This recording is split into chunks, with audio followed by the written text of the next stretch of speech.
está aqui, vou entrevistar a professora Edna, referente à matéria sobre os patrimônio cultural, né? Material e material. Os bens materiais e imateriais. Formulei umas perguntinhas para ela elucidar nós com o conhecimento que ela tem muito, tá? Bom dia, professora. Bom dia. Primeiramente, muito obrigada pela sua colaboração, tá?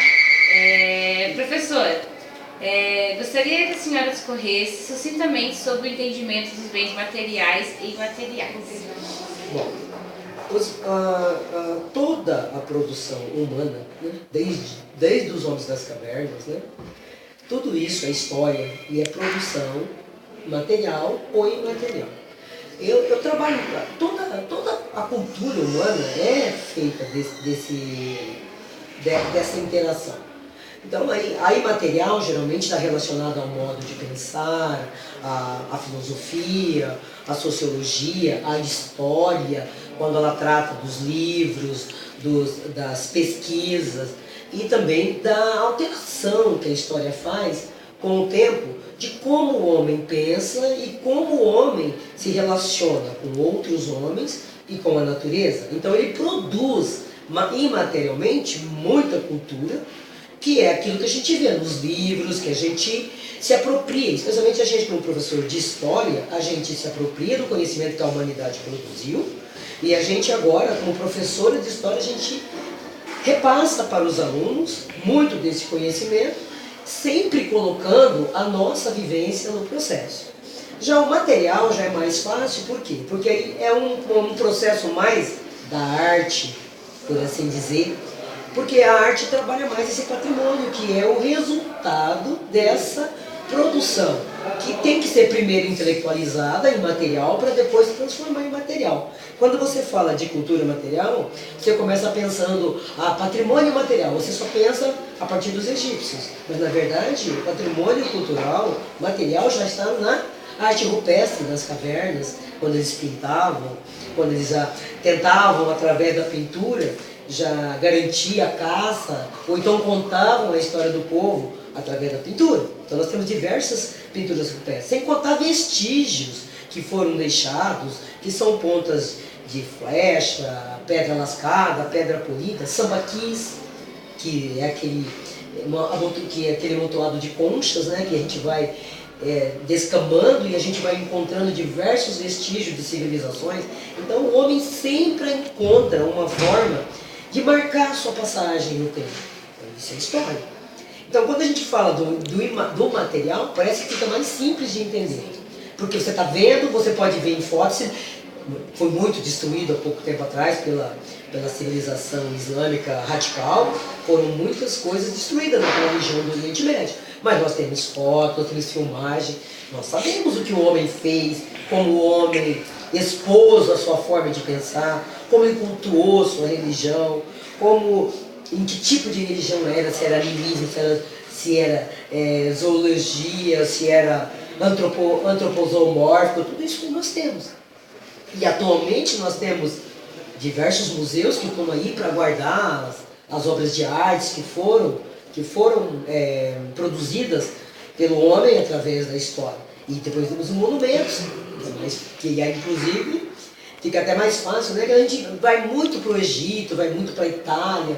Então, nós temos coisas também nos Estados Unidos, no Brasil, que é importantíssimo para nós, para a gente guardar. Professora, mas onde fica tal coisa? E às vezes nem é algo que o homem fez. As cataratas do Iguaçu, por exemplo, é um patrimônio cultural que a natureza fez, né?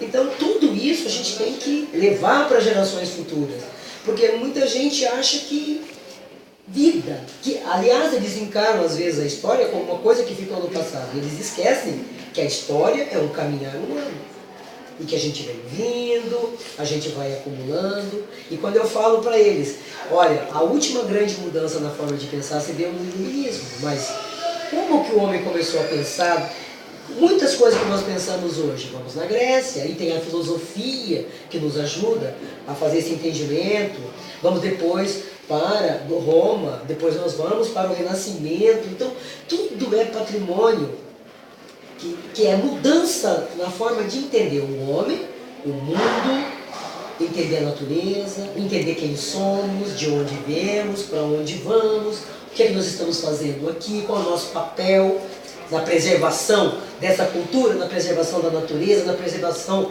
dessa cultura e da natureza para o futuro. Porque a humanidade não acaba, né? Eu sempre digo para meus alunos, o mundo vai acabar? Vai, assim que você morrer, acabou para você.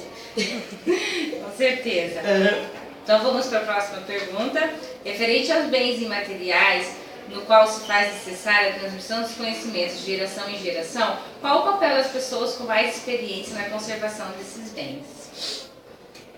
Bom, eu posso falar da minha condição de professor, mas também eu posso falar na condição da minha família. Sim. De os bens, a cultura que meus pais me passaram, a valorização dessa cultura. Os meus pais eram analfabetos, mas eles sabiam valorizar a cultura popular, sabiam valorizar a cultura de onde eles vieram, como isso era importante para eles, para a identificação da gente. O meu avô, por parte de pai, ele praticamente foi escravo. Eu não consegui ter contato com ele, mas meu pai me contava coisas que meu avô contou para ele. E muito disso eu passo na hora que eu vou ensinar os meus alunos sobre o Brasil e tudo mais. Mas eu, como professora de história, e eu sou específica quase como história moderna e contemporânea, eu trabalho muito o Renascimento, o Iluminismo, e eu trabalho muito essa cultura imaterial, esse modo de pensar, essa maneira de ver a arte, como as pessoas às vezes não valorizam o que é bonito, o que é interessante, o que expressa o momento que a história está passando. Ah, mas essa arte é muito feia, essa arte não tem nada a ver, arte é outra coisa lá de trás. Não. Você pode até ter uma preferência por um movimento lá atrás, mas qual foi a história que essa nova arte está contando para você? A que interesses ela serviu, econômico, político? Como que essa cultura se fez? Como é que o grupo que mantém o poder determina como essa cultura vai passar para você? Tudo isso é falar. Eu acho que como professora, eu não tenho como fugir disso. E a gente valoriza muito o folclore nacional. Porque o folclore está morrendo exatamente porque a gente não faz mais comemorações, a gente não conta mais a história do Saci Pererê, do Negrinho do Pastoreio, a gente não faz essa interação, a gente não brinca de roda. Até mesmo os pais hoje em dia não fazem mais essa contagem dessa história dos filhos, né? Quando eu era criança, nós cultuávamos, meu pai preparava festa junina, Santo Antônio, dia 13, dia 24, São João, dia 29, São Pedro. Então, no primeiro dia ele dava pra gente fósforos coloridos. No outro dia ele dava busca-pé, bombinha para os meninos e traque para as meninas. E no dia 29, que era dia de São Pedro, ele fazia uma fogueira. Todo ano tinha. E aí a gente comia pipoca, pinhão, minha mãe fazia pé de moleque, essas coisas. Nós não vemos mais isso, não temos pau de sebo. Como isso era importante? Cantigas de roda, contar causos. Que geralmente, falar de fábula, que geralmente encerra uma moral em cada fábula, nós não temos mais. Hoje em até dia, mesmo no âmbito escolar, hoje já não dá essa valorização. Não tem valorização também das datas importantes, o dia do índio, o dia 7 de setembro. Então a gente procura fazer. Eu não faço isso em datas, eu não gosto de datas. Mas todo o tempo estou falando da valorização do nativo, da valorização do negro, da importância de ser brasileiro, da importância, às vezes comparo para eles verem bem a diferença, porque quando a gente manda eles cantarem o hino nacional, a gente tem que mandar, e eles não ficam prestando atenção, eles ficam conversando, não tiram um bolero, não faz nada. Eu falo, assistam o filme dos americanos para vocês verem. Falei assim, então vocês têm que ver por que eles... será que talvez não está aí muita diferença nossa? Nós não valorizamos o que nós temos? Aí muitas vezes eles falam para mim, para que valorizar isso aqui, que tudo perdido? Eu falei, mas vocês não podem esquecer que nós somos o povo. E se os nossos líderes são corruptos, nós temos que entender que eles espelham a nossa realidade, é nós que temos que mudar. Então a gente está sempre fazendo isso, buscando o homem ético, o homem moral, que está lá, você vai buscar isso, está lá no patrimônio material dos gregos. né? Que Sócrates, Platão, Aristóteles buscavam a verdade, o homem moral, o homem íntegro, que nós estamos tentando resgatar agora. A sociologia faz isso, a filosofia faz isso, a história faz isso, o português, através da literatura, faz isso. Quer dizer, nós estamos tentando, mas nós somos acho que talvez 20% da vida deles. Esse é o grande problema.